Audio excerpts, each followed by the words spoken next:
Good morning, everyone. Everybody come on in. I'm going to pull up my Bible verses for you guys so we have a little bit of reference. Basically, I'm going to talk about what I have yet to hear a church talk about. And it's the story of Jacob and Esau and how it relates to where we are today. Okay. And I know I put the mark in the title, and you'll see why in a minute. So if you go back to the book of Genesis we'll back up further than that. So Abraham is called the father of us all. Okay. So that's all inclusive, right? So Abraham and Sarah had Isaac. Isaac and Rebekah had Jacob and Esau. Okay.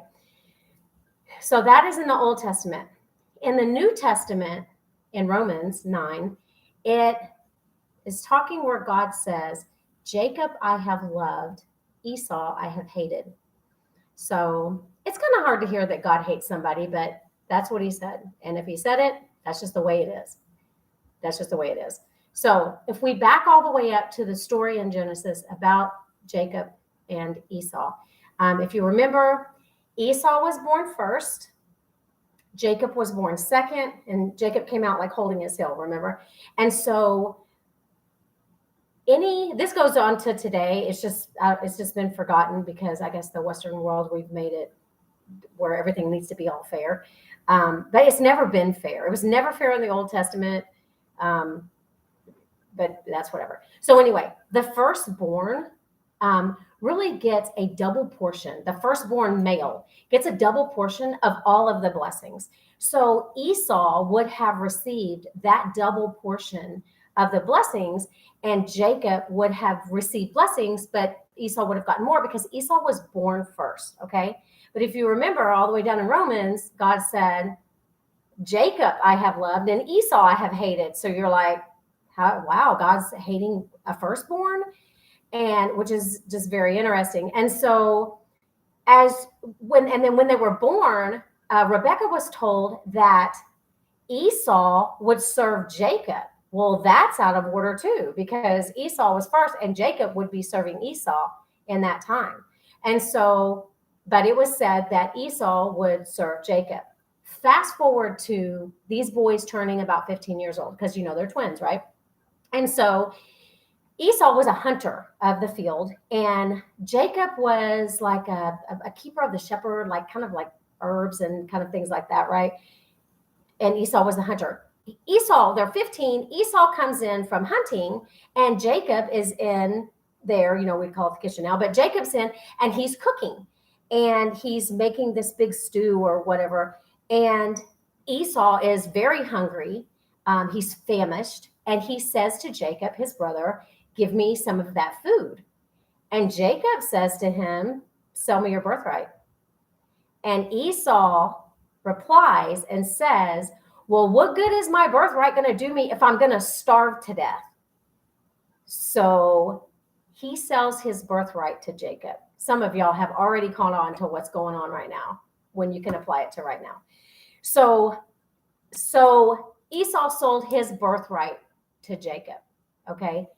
The story goes on and there's a lot more to it, but we're going to stop right there because this is the point that I was told to make. Fast forward to today. Okay. And we have, if you've been born again into Jesus Christ, into the kingdom, you now have a birthright, right? We have a birthright. We have a place in the kingdom. And we are going to hit some times where we're going to be hungry.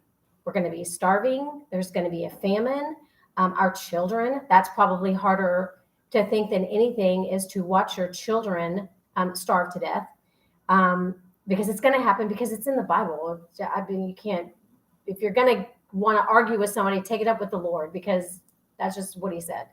And so what's going to happen is Christians are going to sell out their birthright for the mark so that they can get food to feed their children. Well, let me encourage you today, sisters and brothers, if you're watching. I'd like to typically talk to the ladies Let me encourage you this. If you decide to sell your birthright, because that's what you're doing if you take the mark, you're selling your birthright. If you decide to do that, understand you may feed your child for a day, you may feed your child for a week, but eventually your child is going to die, as are you. And selling your birthright, you have sold your place in heaven. And I don't have to tell you that it's not worth it. I encourage everyone to go read up what I'm telling you. I tell everybody, whatever I say, don't trust anybody. Don't trust me. Don't trust anything that anybody is telling you. Go to the Bible. And for those people that say, well, man wrote the Bible, listen to me. God can protect his own word. Okay. He can protect his holy word. The ones that our eyes are closed and they're not meant to be open, they're not going to be open. But the ones whose eyes are open, they're going to stay open and remain open. And so I just encourage you, search it out for yourself. Go to Genesis. I don't like to tell people where to go in the Bible and where to look this stuff up, because you know what? I had to search it out for myself, and that's how I know these things. And you have to search stuff out, because eventually our Bibles are going to be gone. And if this word is not written on your heart and your Bible is gone, you're going to believe any lie anybody tells you. So they could come along and say like, oh, God never said that. Well, then you don't have a way to back up because you never read it for yourself. So go read it for yourself. So anyway, I encourage you to start in Genesis, read the story of Abraham and Sarah, and as it goes on to Isaac, and then Isaac and Rebecca have the two boys, and kind of how that goes down. And let your spirit speak to you the way it will, okay? The way my spirit spoke to me, allow your spirit to speak to you. Continue to talk to the Father.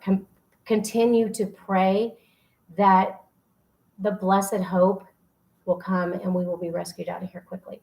So I love you all very much. Praying for this world, praying for all of my friends and family. God bless.